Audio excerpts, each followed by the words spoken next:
Magandang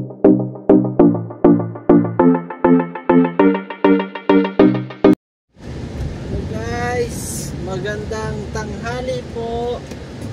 Welcome to my vlog. Sana nasa mabuti kayong kalagayan, guys. God bless. O, kita nyo guys, saan ba ito? Dito ako sa Smoky Mountain. Ako direct na sa opisina na nakabukas pa yung kumot ko. Saglit guys, ay sara ko muna ang apartment ko.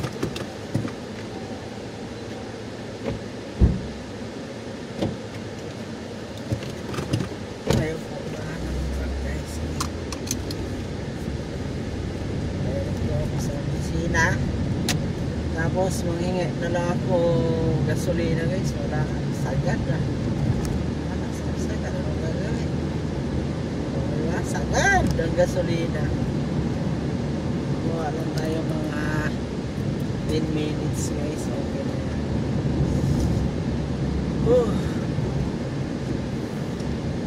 Ito talaga guys.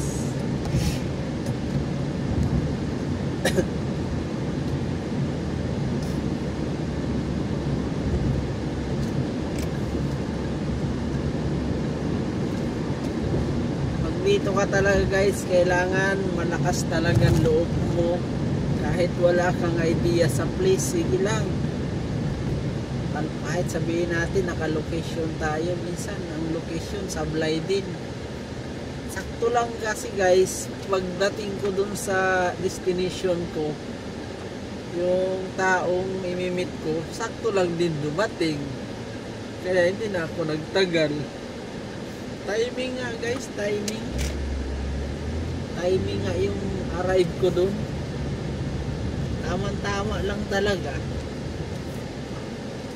Sus, grabe ang traffic dito guys. Sana may magbigay dito sa atin. May mag-giveaway sa atin.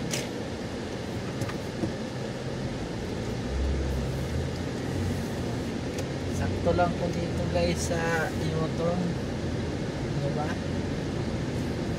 U-turn tayo, sakto. Saan maganda dumaan? Papunta ang opisina ni Bossing. Wala doon talaga eh. Purais.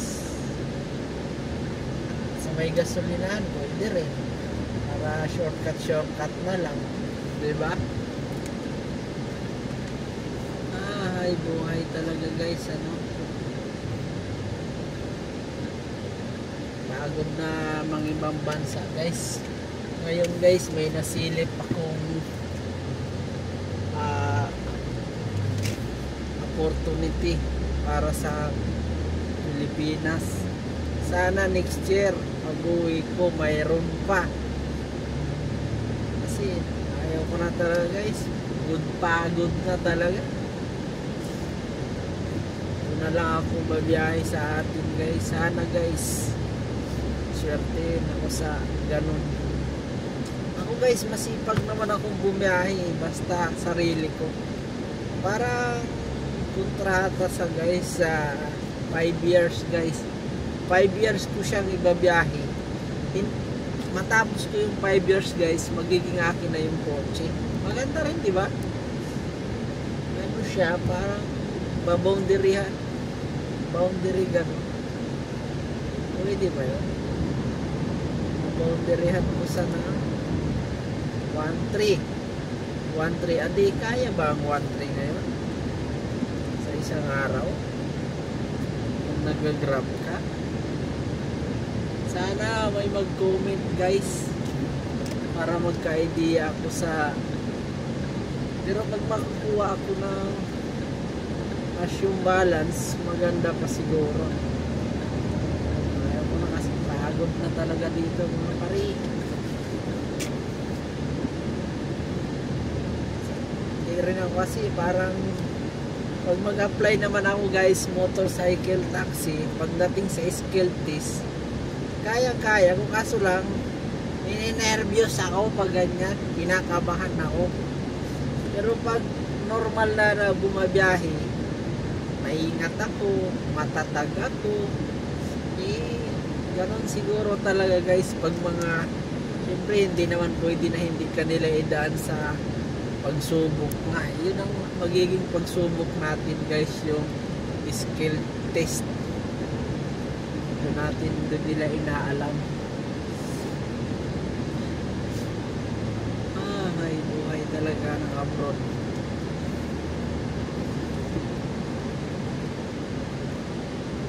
Tapos business kami pagkain para dalawa kami ng misis ko, may kita kami parehas. Kahit kumita lang yung misis ko nung 300, 500 a day, malaking bagay na rin yun. Dalawa kami kumikita, diba? Malaking tulong yun sa kanila. Kailangan lang talaga magsipag lang tayo.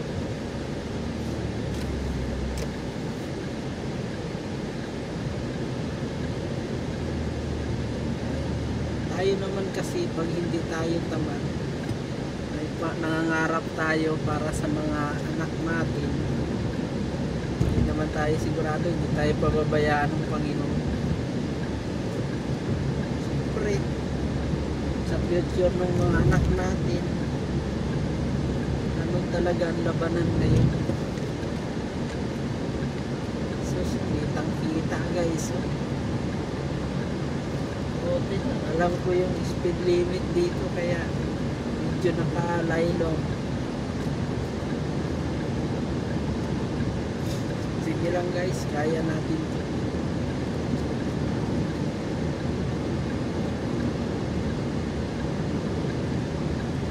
Kaya natin to guys. Huwag tayong panghinaan ng loob, huwag tayong sumuko.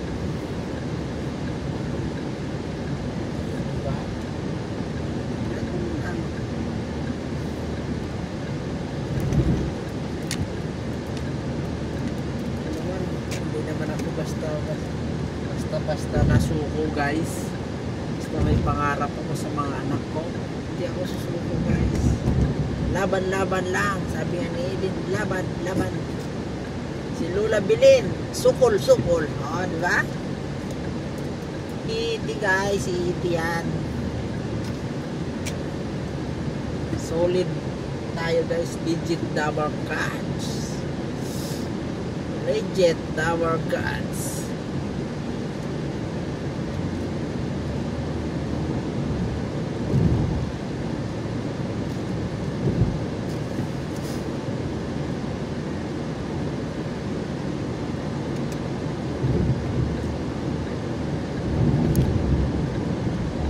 Dito naman guys, 110 naman ang speed limit dito.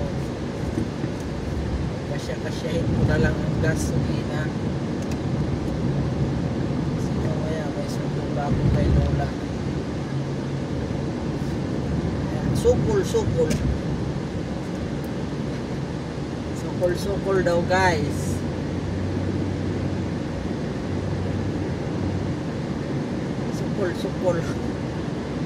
Sukol daw. Pumasya pa yun.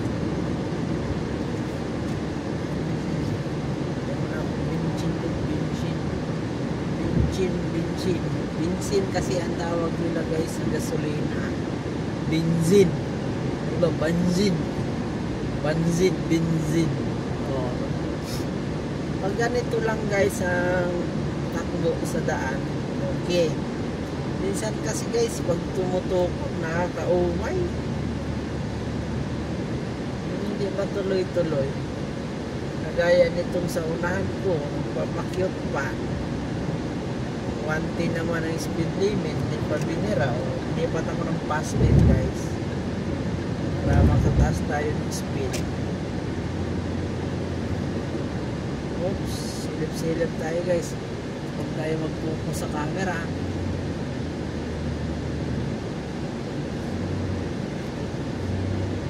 Guys, ang content ko guys, puro na lang kalsada ha. Pagpasensyahan nyo na.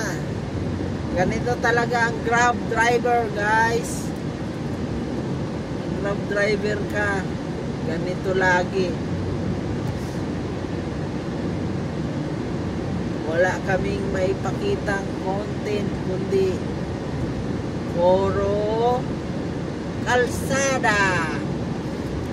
Okay guys, bye bye, see you next video, God bless.